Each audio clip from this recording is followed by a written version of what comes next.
Dulu gak sih? Udah. Wes. Yuk, rolling and action. Halo Kak, bisa diperkenalkan nama, prodi, angkatan berapa, dan asalnya di mana? Oke, halo, perkenalkan nama aku Firza. Perkenalkan, aku Alon Hakim Ramadhani. Halo, perkenalkan namaku Dwiki dari Angkatan 2022. Aku asal dari Surabaya. Surabaya. Aku asal dari Jakarta. Kalau dari alasan sendiri, sebenarnya waktu awal masuk sini itu nggak ada alasan tertentu. SMA kan IPA. Nah, waktu dulu itu waktu les, waktu bimbel itu aku dapat guru les itu dia itu lulusan fisika. Tahu ada pengumuman bahwa UNER ada tes vokasi, akhirnya aku coba tes vokasi. Kalau milih di 4 teknik informatika sendiri karena sebenarnya ada dasar coding aja sih. Nah, jadi waktu les itu dikasih tahu kayak saran gitu, kayak ada prodi namanya dulu itu masih OSI ya. OSI itu otomasi sistem instrumentasi. Nah, itu dikasih tahu ada prodi OSI yang belajarnya itu tentang listrik, tentang sensor dan lain-lain. Nah, itu aku akhirnya tahu kalau ada prodi instrumentasi di UNER gitu. Dulu sebelumnya itu sebelum sekarang berubah jadi nama KIT, dulu adalah nama prodi kita D3 Perpustakaan. Saya ingin masuk ke D3 Perpustakaan karena saya melihat bahwa perpustakaan sendiri itu memiliki peran penting dalam hal informasi. Kalau TRIK sendiri itu ada dua ya, jadi lebih ke instrumentasi dan kontrolnya. Jadi sistem instrumentasinya dan juga sistem kontrolnya. Jadi ada dua itu. D3 Perpustakaan sendiri berada di Departemen Teknik yang dimana di dalamnya kita bisa banyak belajar tentang mengenai teknik ataupun dengan informasi sistem-sistem yang ada di pada perpustakaan. Terlebih lagi perpustakaan itu sangat penting dalam hal ada digitalisasi. Itu kita lebih fokusnya ke develop sebuah sistem. Jadi bagaimana cara kita untuk ngebuat sebuah aplikasi, bagaimana cara kita itu ngebuat software, bagaimana cara kita untuk ngebuat website, fokusnya ke situ.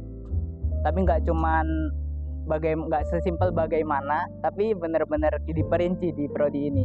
Benar-benar kita itu bagaimana cara untuk menganalisis, gimana caranya sebelum ngebuat sistem itu apa aja yang perlu disiapin, terus perencanaannya itu dokumen apa aja yang dibutuhin, cara ngobrol ke orang, ke narasumber, ke klien tuh bagaimana, itu diajarin semua di prodi.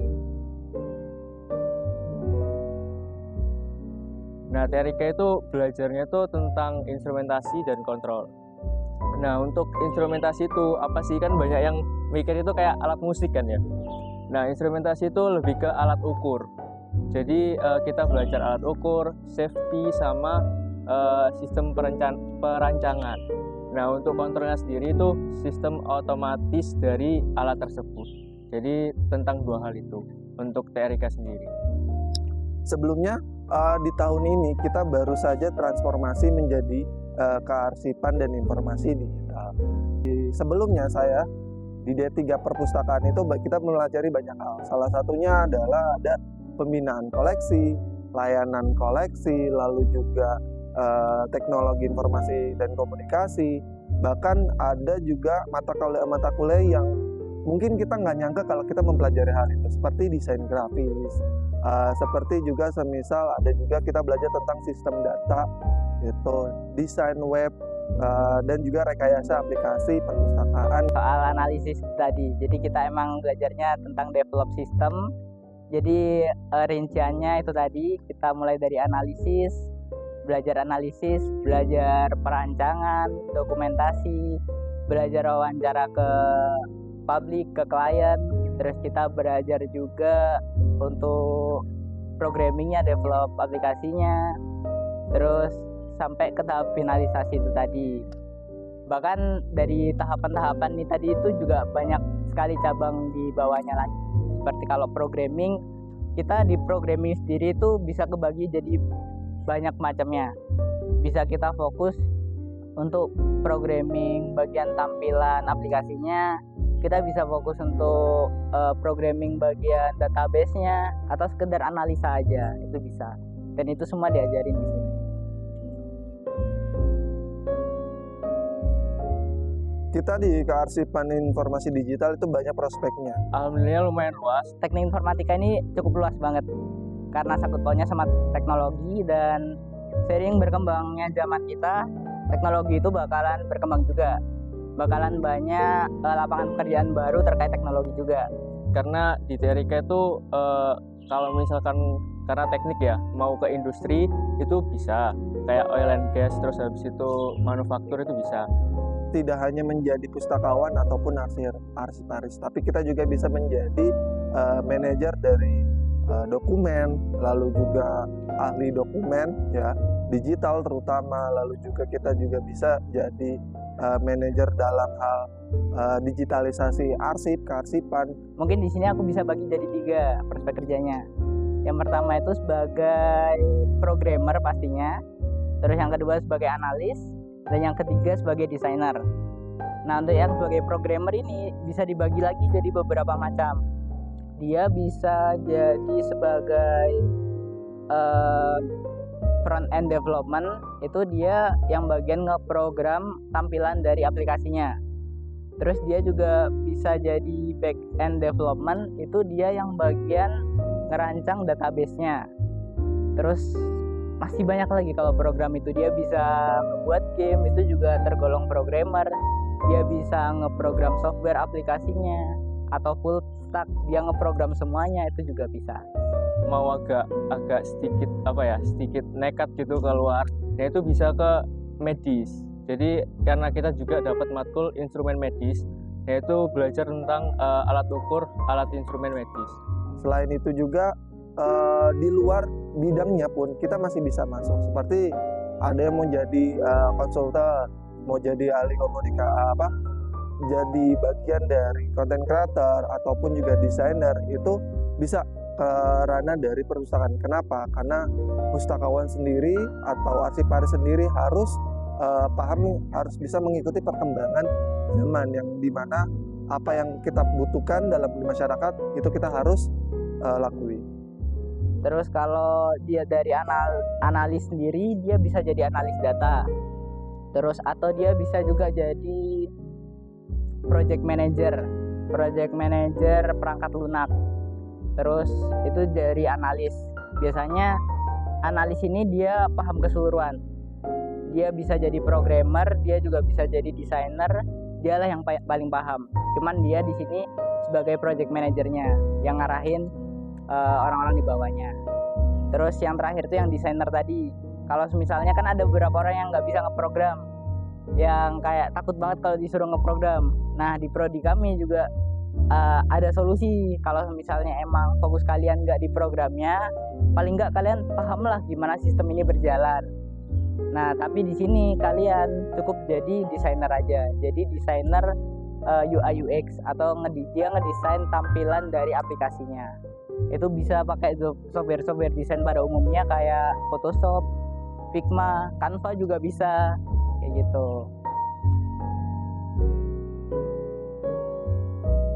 Kan kalau misalkan prodi lain itu rata-rata kalau misalkan emang belajar program, dia itu fokus ke program itu.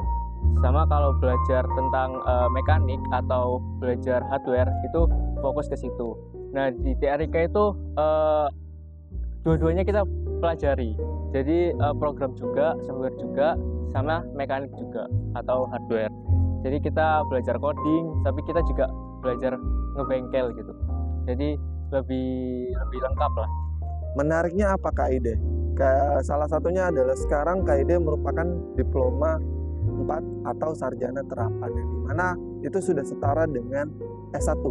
Kalian berkuliah selama 4 tahun dan memperoleh apa yang dibutuhkan di dalam mata kuliah tersebut atau prodi tersebut. Selain itu juga banyak hal yang bisa kalian peroleh di KIT UNER ini, yaitu mulai dengan ikut kegiatan-kegiatan himanya, lalu kegiatan prodinya yang meliputi ada student inbound, lalu juga kalian bisa menggunakan fasilitas seperti lab lab yang dimana itu fasilitas library laboratorium kita sendiri untuk kita bereksperimen apa yang kalian ingin pelajari, apa yang kalian ingin ketahui mengenai yang ada di perpustakaan maupun kearsipan. Bisa dirasakan setelah aku masuk ke D4, setelah menjalani 1 semester 2 semester. Nah ternyata di D4 ini benar-benar seru banget, benar-benar di D4 ini keren banget. Cuman kalau di luar emang nggak terlalu kelihatan. Nah ternyata sebagian besar sistem yang ada di UNER ini itu semua diatur sama dosen-dosen dari prodi kita, dari prodi D4 Teknik Informatika. Entah itu dari cyber kampus, entah itu dari kampus kita, entah itu dari Hebat e-learning, itu yang ngatur dari internal dari dosen-dosen kita sendiri. Oke, nah untuk proker di HIMA itu tahun ini itu saya cuman ambil 4 proker. Yang pertama itu dari Departemen Humas. Humas itu ada kunjungan industri. Itu kita dari HIMA berkunjung ke industri yang ada di Surabaya maupun sekitarnya. Terus setelah itu ada Bina Desa. Bina Desa itu salah satu proker yang kayaknya di UNER ini wajib ya. Jadi karena mungkin mau mengamalkan nilai Dharma perguruan tinggi lah, karena pengabdian kan. Terus yang ketiga itu ada Brescia. Brescia itu proker seminar atau workshop tentang branding ekonomi kreatif menggunakan sosial media. Terus yang terakhir ada ITC. ITC itu Airlangga Innovation Technology Competition. Nah itu proker untuk dari HIMA kita untuk mewadahi inovasi dari teman-teman SMA maupun mahasiswa setingkat Jawa Timur dan setingkat Indonesia. Oke, kami di HMK UNER ini di Kabinet Naraya mengusung 7 proker. Yang pertama ada PSP Vakansi, lalu ada PSP Kuadrat, lalu ada RLC, ada juga OPRA, Orientasi Perpustakaan Airlangga, lalu juga ada Bernada Bersama Nara, Desa Berdaya, PSP Champion, dan juga PSP Fest. Di kuliah tamu sendiri itu salah satu proker kita, di mana kita itu mengundang pembicara dari luar untuk membicarakan sebuah permasalahan yang terjadi saat ini. Contohnya di kuliah tamu pada periode ini itu membahas tentang AI dan juga keamanan cyber. Nah, kita membahas tentang AI dan keamanan cyber ini bukan hanya secara internal, tapi kita juga mengundang teman-teman dari luar juga, dari kampus lain, teman-teman dari fakultas lain, dari program studi lain untuk ikut gabung mempelajari di kuliah tamu ini tadi.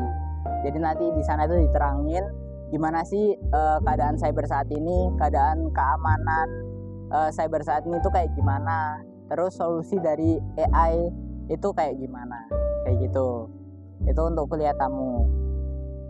Terus ada juga proker Pengmas. Kita punya proker Pengmas di mana kita datang ke sebuah desa, di sana kita melakukan sebuah pengabdian. Tapi karena kita di sini adalah program studi teknik informatika, jadi pengabdian kita juga harus mengarahnya ke sana. Nah, tantangannya tersendiri di proker ini adalah kita harus cari sebuah desa yang nggak terlalu low banget tentang teknologi dan nggak terlalu high banget tentang teknologi. Jadi tengah-tengah, supaya saat kita melakukan penyuluhan tentang teknologi ini tadi, itu mereka ada value yang bertambah tentang desa itu, kayak gitu. Nah kebetulan kita juga udah dapet desanya, kita juga udah ngelakuin beberapa kali kunjungan ke sana, dan insya Allah mungkin Juli besok kita akan melakukan pengabdian di sana. Itu untuk proker Pengmas. Dan ada juga selain proker sendiri, kita juga ada bisa disebut agenda mungkin ya.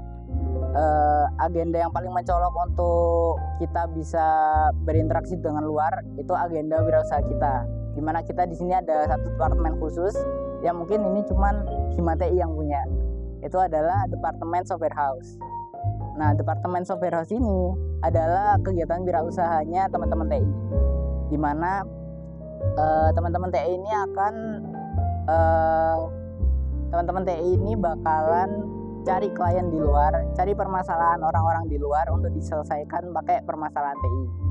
Nah, jadi misalnya dari teman-teman BEM ini butuh sebuah website untuk sebuah prokernya. Nah, mereka bisa minta ke teman-teman software house ini tadi untuk dibuatin sebuah website. Nah, dari teman-teman software house ini nanti bakalan dihitung kebutuhannya apa aja, butuh biaya berapa, untuk apa aja, itu bakalan dihitung dan bakalan mereka selesaiin dengan teknologinya mereka itu tadi. Dari kalau harapannya sendiri sesuai itu tadi, karena kita ngerasa kita ini punya potensi yang besar banget dari yang kita lihat ke dosen-dosen kita, gimana dosen kita itu berpengaruh banget di sistem yang ada di UNER ini. Karena potensi itu kita ini harus dikenal, kita ini bisa sebenarnya. Jadi gimana caranya kita untuk kedepannya itu bisa lebih dikenal oleh prodi-prodi lain, fakultas lain, univ lain, bahkan ke masyarakat. Harapan kemudian hari, mungkin berharap semoga TRIK menghasilkan lulusan yang berguna bagi bangsa dan negara. Terus juga semoga prestasinya semakin meningkat lagi. Salah satunya pastinya kita ingin mahasiswa-mahasiswa, calon mahasiswa Ksatria Airlangga ini bisa ikut memilih menjadi salah satu bagian dari mahasiswa KAIN. Kenapa? Karena di KIT sendiri kita tidak hanya belajar tentang kearsipan saja, tapi juga banyak hal yang kita bisa peroleh. Kita berproses bersama tentang bagaimana sih kita bisa memperhatikan bahwa arsip itu perlu disimpannya seperti apa, bagaimana cara memanagenya, bagaimana cara kita mengatur atau mengolah ketika kita mendapatkan informasi.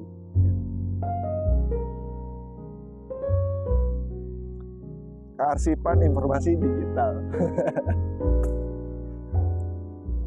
Enggak, boleh kayak gitu. Itu 3 kata salah. 3 katanya jadi 1.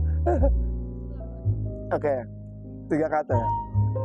Pertama, buku, dokumen, dan teknologi.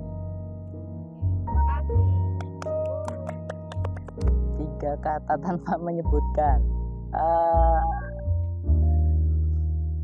Mungkin ambil dari kabinet ya. Kabinet ini punya nama lain, itu Cahaya Biru Vokasi. 3 kata, yang pertama itu listrik. Terus yang kedua itu sensor. Nah, terus yang ketiga marun.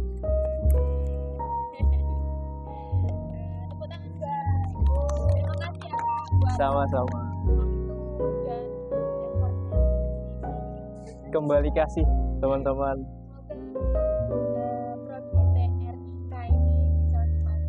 Amin.